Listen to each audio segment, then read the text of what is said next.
Ditutup ini bid'ah, jangan sampai ada bid'ah. Kenapa? Karena itu bisa merusak Islam. Syariat-syariat bisa rusak. Ya, rusaknya agama Islam itu dari sisi bid'ah. Makanya musuh-musuh Islam tuh berusaha menghancurkan Islam dari arah bid'ah.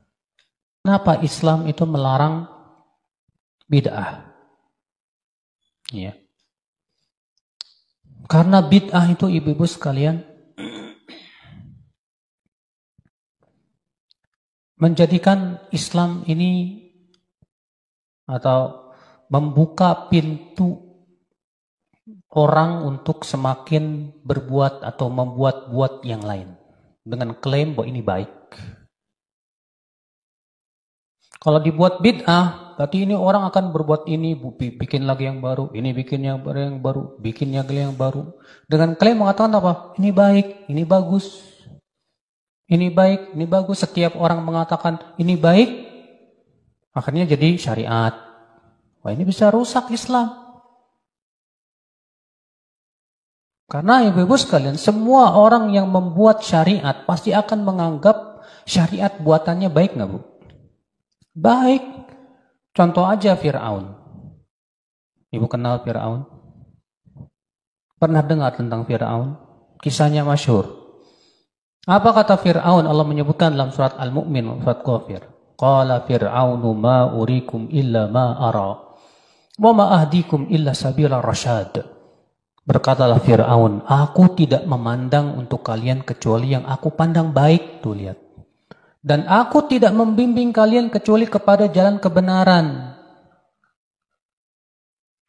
Ya. Aku tidak memandang untuk kalian kecuali apa yang aku pandang baik. Tuh Fir'aun mengatakan apa? Menurut saya ini baik. Ya. Aku tidak membimbing kalian kecuali kepada jalan kebenaran. Lu lihat. Makanya ibu-ibu sekalian, kalau setiap orang punya hak untuk memandang baik jadi baik, rusaknya agama nih. Maka dari itu baik itu yang menurut Allah dan Rasulnya apa? Baik. Walaupun menurut kita tidak baik, tapi menurut Allah dan Rasulnya baik-baik. Tidak baik itu yang menurut Allah dan Rasulnya tidak baik, walaupun menurut kita itu apa? Baik. Maka ibu-ibu dan bapak sekalian, ya. Makanya ditutup ini bid'ah, jangan sampai ada bid'ah. Kenapa? Karena itu bisa merusak Islam. Syariat-syariat bisa rusak. Ya, rusaknya agama Islam itu dari sisi bid'ah. Makanya musuh-musuh Islam tuh berusaha menghancurkan Islam dari arah bid'ah. Dari arah bid'ah. Ini dia Abdullah bin Saba yang pura-pura masuk Islam. Yahudi pura-pura masuk Islam. Dia ingin menghancurkan Islam, tapi dari cara apa? Dengan cara merusak dari bid'ah. Abdullah bin Saba mengatakan, katanya sebetulnya yang berhak menjadi khalifah setelah Rasulullah itu Ali bin Abi Thalib. Nah, itu Abu Bakar dan Umar itu sudah mengambil ya haknya Ali bin Abi Thalib. Akhirnya apa? Bertambah lagi. Abu Bakar kafir, Umar kafir, Utsman kafir. Tambah lagi. Ya. Bid'ah Qadariyah. Bid'ah Qadariyah itu dimasukkan oleh orang Nasrani, ibu sekalian. Ya. Di mana bid'ah Qadariyah itu asal muasalnya dari si Ma'bad al-Juhani. Ia berguru kepada seorang Nasrani 7 tahun atau ya. Dia berguru banyak ya, kepada orang Nasrani dan kemudian membawa bid'ah Qadariyah bahwa takdir itu enggak ada. Muncul.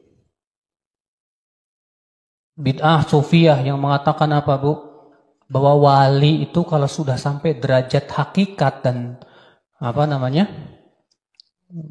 Ma'rifat, katanya tidak butuh lagi kepada syariat. Artinya tidak butuh kepada syariat para rasul. Kenapa? Karena sudah sampai kepada derajat apa? Ma'rifat. Ya. Sehingga akhirnya dalam dunia sufi itu ada yang namanya tafsir batiniyah. Katanya tafsir-tafsir yang ditafsirkan oleh para ulama Islam dalam kitab-kitabnya seperti Ibnu Katsir, itu tafsir-tafsir yang sifatnya zahir saja. Adapun yang batinnya yang tahu hanyalah para wali saja. Nah, ini kan membuka pintu untuk menghancurkan apa? Islam. Mengobok-ngobok Islam seenaknya. Orang tinggal aja mengaku saya wali, saya sudah sampai derajat apa? Ya hakikat, ma'rifat, akhirnya seenaknya dia ngomong dan yang lainnya rusak Islam. Makanya ia menjadi corong, ya, dan jalan untuk mengobok-ngobok agama Islam, merusak agama Islam yang namanya bid'ah itu. Ya, akhirnya kemurniannya ternodai.